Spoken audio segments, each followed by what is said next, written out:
The film opens in a post-apocalyptic world where the remnants of humanity live in primitive tribes, avoiding advanced technology and desperately trying to steer clear of beasts that spread a disease, turning people into mutants. One day, Cavemen ventures beyond the designated hunting grounds, dismissing the elders' cautiousness as a sign of their age. His father, Chief Yuri, catches him and reprimands him for risking the village's safety. Cavemen defends his actions, pointing out that they've only had leaves and berries for days, and he wants to prove himself as a capable hunter and future chief. Reluctantly, Yuri agrees to let him continue.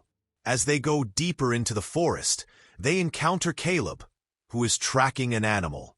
Despite having strayed far from the hunting grounds, Yuri allows them to proceed a bit further when they hear an animal nearby.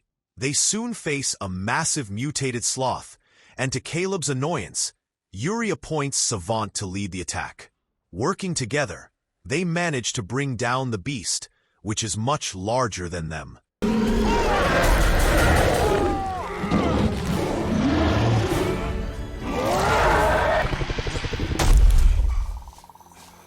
Yuri declares that both Savant and Caleb will share the heart, as their combined efforts provided meat for the tribe. Suddenly, one of their friends stumbles out of the forest, already infected and transforming into a mutant. He begs for death, but Cavemen hesitates to do it. A spear flies out from the forest, killing him, which enraged Cavemen. They decide to return to the village, unaware that a mysterious man named Amal is tracking them. Upon their arrival, Doral greets Cavemen, praising his success, while a jealous Caleb is teased by his sister Meru, who points out his lack of chances with Doral. Yuri consults the elders, urging them to move the tribe elsewhere as the mutants are closing in. But they refuse, insisting that they are safe where they are and should leave their fate to the gods. Caleb expresses a desire to choose his own fate, like his father Jarrett did while searching for the truth. But the elders dismiss this, reminding him that Jarrett met his end in that quest. Yuri agrees that there's nothing out there but disease and death. After discussing their father with his sister, Caleb decides to leave the village to seek the truth, despite Maru's skepticism. However, he doesn't get far.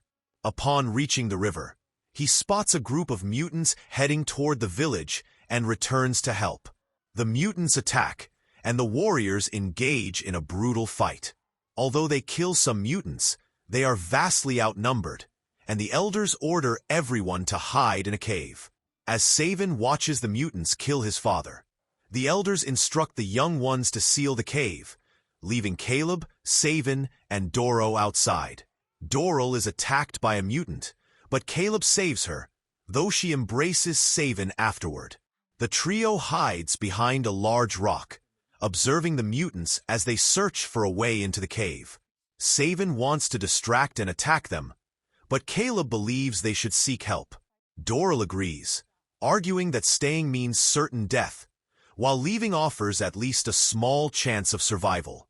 Reluctantly, Cavemen follows them away from the area. After some time, they stop by the river, unaware that Amal is still watching them. Cavemen discovers a book in Caleb's bag, and Caleb explains that it's an artifact from the old world, brought to him by his father, who taught him to read, a skill no one else in their tribe possesses. Their conversation is cut short when a mutant appears nearby, forcing them to flee once again. Believing they've reached safety, at least for now, the mutant quickly catches up to the group and attacks. But Cavemen hesitates to defend himself when he recognizes that the creature is actually Yuri, overtaken by the infection. Before the mutant can strike, Amal appears and kills it, reminding Cavemen that Yuri was no longer himself. Amal then reveals that he knew Caleb's father and asks if anyone's nose is bleeding, explaining that the infection can be transmitted through the air, not just through bites.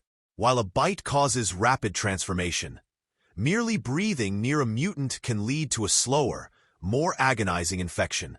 As Amal leads them back to his home, He explains that he's immune to the infection due to a rare yellow powder that acts as a cure. Although it's difficult to obtain, he makes them cross a river to reach his home, as the mutants fear water, which is why they've never reached Amal's dwelling, an old, ruined building. Once there, Amal introduces them to his son Persk and his wife Nina. Nina is furious that Amal has brought potentially infected people into their home, but he believes the risk is worth it. During lunch, Amal shares the true story of what happened to their world, which many believe was a punishment from God. In reality, humans tried to resurrect extinct animals, inadvertently reviving a deadly disease they couldn't control. Caleb's father, with his ability to read, researched this history and developed the yellow powder as a cure. Unfortunately, Jarrett died before he could return to the village with the powder, and it was stolen by a ruthless man named Gajan, who now hoards it. Amal proposes that they journey to the abandoned city where the powder and possibly its formula are hidden, hoping Caleb can decipher it. The group agrees to follow him. As night falls, everyone settles into sleep, but Nina hears noises and locks the door. Caleb also wakes up to sounds and discovers Savin and Doral making love. Unable to look away, he watches until Doral notices him, and they exchange a glance before Caleb turns away.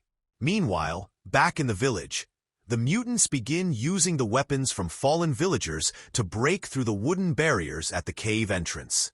Meru suggests they should take action, but the elder insists they should only pray. Remay, however, refuses to sit idly by and begins moving smaller rocks at the back of the cave, despite the elder's disapproval.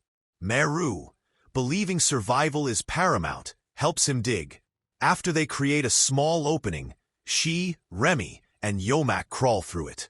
They find a narrow tunnel filled with water and a breeze. But the gap is so tight that only Meru can fit through. She attempts to swim through, but quickly retreats when Leech is attached to her body. The boys help remove them, and undeterred, Meru decides to try again, determined not to give up.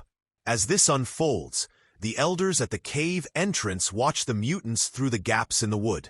One of the creatures manages to slip its hand through, but the elders kill it with a spear. However, one elder's nose starts to bleed, indicating infection. Yomak also begins to show signs of infection after crossing the underwater gap with Remy, following Maru's path.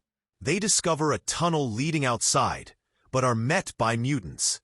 They quickly retreat, but Yomak falls and breaks his leg, knowing he will slow them down. Yomak stays behind to act as bait while Meru and Remy escape. Meru and Remy successfully cross the underwater gap, while the mutants, after devouring Yomak, hesitate at the water's edge.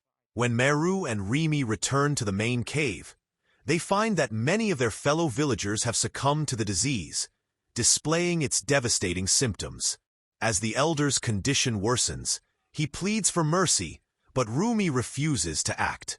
Taking matters into her own hands, Meru grabs his spear and swiftly stabs him before he can mutate, urging the others to do the same for her if it ever comes to that.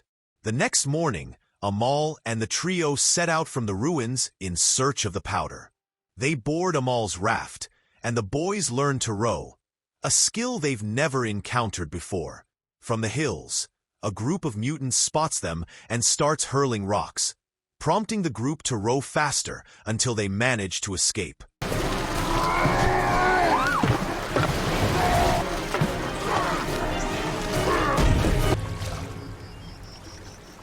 Amal shares a story about a brotherhood that existed before Gajan's conflict over the powder.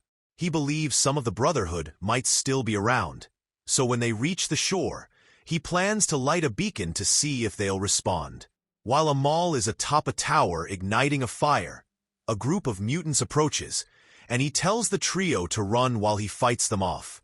Caleb hesitates to leave, but Savin, sensing the danger, drags him and Doral back to the raft.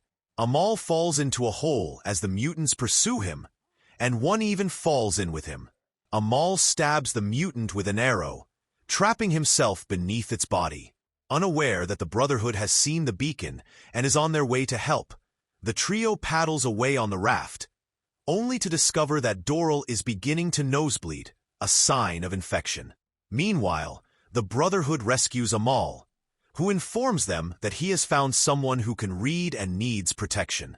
The trio reaches the ruins of an old city, where they find people living under a strict tyranny. When a man is whipped for stealing and tries to flee, the trio approaches him to ask about the powder. Frightened by their questions, the man runs away again, and Cavemen chases after him but loses him. When Cavemen returns, he finds Doral and Caleb being taken by guards to meet Gaijin and his daughter, Giselle. Gaijin refuses to share the powder, even after Caleb reveals that he is the Creator's son and can replicate it. Gaijin, concerned only for his descendants, allows Caleb to try recreating it in the library, but confines Doral to isolation. Once Gaijin leaves, Cavemen sneaks into Giselle's room and asks her to help him find the powder. Initially reluctant out of fear of her father, Giselle changes her mind after witnessing his cruelty. Learning that he stole the powder and hearing Cavemen's plea to give hope to thousands of survivors, Giselle leads Cavemen to her father's safe, which is supposedly locked with a key around Gaijin's neck. However, the dusty state of the safe makes Cavemen doubt her claim, as it contradicts Giselle's assertion that Gaijin uses the powder daily. They search the room for hidden compartments, but find nothing, so Giselle devises a plan. In the library, Caleb finds his father's research. Although he can read it, understanding and recreating the powder will take weeks, a luxury he doesn't have as he begins to nosebleed too. Gaijin dismisses Caleb's efforts and refuses to give him any powder to slow the infection. Their argument is interrupted by Giselle, who claims someone is trying to steal the powder. Gaijin rushes to the room and finds no one there, but checks the powder's hiding place, a flashlight concealed inside a wall. Cavemen ambushes Gaijin, knocking him out, and Giselle shares the powder with him, curing his symptoms. Together, they rescue Doral, and after knocking out a guard, they escape with the lantern. Cavemen and Doral rush to the library, where they fight off another guard and cure Caleb. The trio leaves the city, but soon encounters a group of guards in the forest. Cavemen distracts the guards, engaging in a fight until he's knocked unconscious. The three of them manage to get back on the raft and row to the nearest shore. They climb the hills and come upon a rickety rope bridge, which they cross carefully. However, Gaijin and his men catch up with them, and Caleb is hit in the leg with an arrow.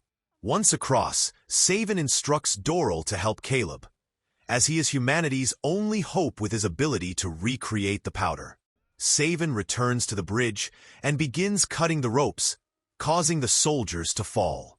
This gives Gaijin an opportunity to shoot Cavemen with a couple of arrows, sending him plummeting as well.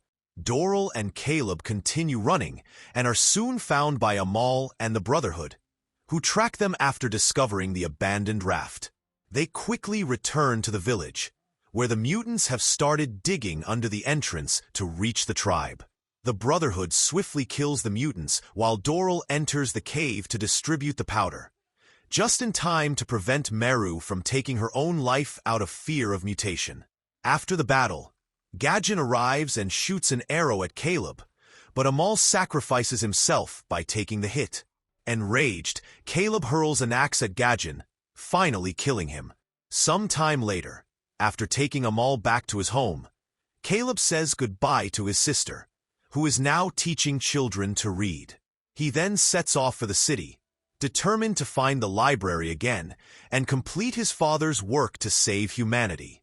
So, this is the ends of the movie.